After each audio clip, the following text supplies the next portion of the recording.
Hi welcome to లా ప్రపంచం. ఈరోజు class 12 of Hindu marriage act 1955. ఈ వీడియోలో చాప్టర్ 5 స్టార్ట్ చేసుకుందాం అండ్ సెక్షన్ 19, 20, 21 గురించి డిస్కస్ చేసుకుందాం. Chapter 5 jurisdiction and procedure. ఇది 19 సెక్షన్ 19 నుంచి 28 వరకు ఉన్నాయి ఇందులో. And section 19 is court to which petition shall be presented. ఇక్కడ పిటిషనర్ ని హస్బెండ్ అనుకుందాం, రెస్పాండెంట్ ని వైఫ్ అనుకుందాం. ఈ యాక్ట్ కి సంబంధించి పిటిషన్ ఎక్కడ వేసుకోవాలి అంటే ఏ కోర్టులో వేసుకోవాలి అనేది ఇక్కడ చెప్తుంది ఈ సెక్షన్. ఎక్కడైతే పెళ్లి జరిగిందో ఆ ప్లేస్ లో వేసుకోవచ్చు, లేదా రెస్పాండెంట్, ఇక్కడ మనం రెస్పాండెంట్ ని వైఫ్ అనుకున్నాం కాబట్టి వైఫ్ ఎక్కడ ఉంటారో, ఎక్కడ ఏ ప్లేస్ లో నివసిస్తున్నారో అక్కడ పిటిషన్ వేసుకోవచ్చు. వైఫ్ అండ్ హస్బెండ్ ఎక్కడైతే విడిపోయారో లాస్ట్ గా ఆ ప్లేస్ లో కూడా పిటిషన్ వేసుకోవచ్చు. దీన్నే లాస్ట్ రిసైడింగ్ ప్లేస్ అంటాం.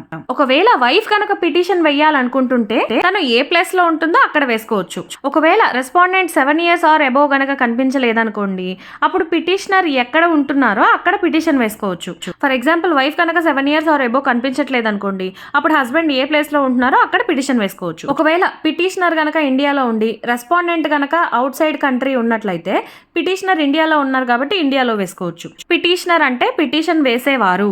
And section 20 contents and verification of petitions. ఇది ఎవరైతే పిటిషన్ వేస్తున్నారో వారు పిటిషన్ లోని ఫ్యాక్ట్స్ అండ్ కంటెంట్స్ ని వెరిఫై చేసుకోవాలి. అంటే నేచర్ ఆఫ్ ద కేస్ ఏంటి, ఫ్యాక్ట్స్ ఏంటి, ఏం క్లైమ్ చేస్తున్నాం ఈ పిటిషన్ ద్వారా, ఇది సెక్షన్ 11 కి రిలేట్ అవుతుందా లేదా, అంటే వాయిడ్ మ్యారేజా కాదా అనేది, అండ్ కరెక్ట్ గా ఉన్నాయా లేదా, ఈ పిటిషన్ లో మనం ఏవైతే ఫ్యాక్ట్స్ ని పొందుపరిచామో అవన్నీ కరెక్ట్ గా ఉన్నాయా లేదా చూసుకొని సైన్ చేయాలి.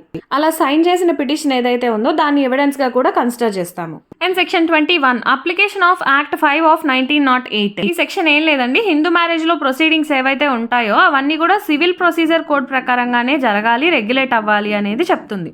సో ఈ యాక్ట్ కి సంబంధించిన ప్రొసీడింగ్స్ అన్ని కూడా కంప్లీట్ గా సివిల్ ప్రొసీజర్ కోడ్ ప్రకారమే జరగాలి. That's all about section 19, 20 and 21.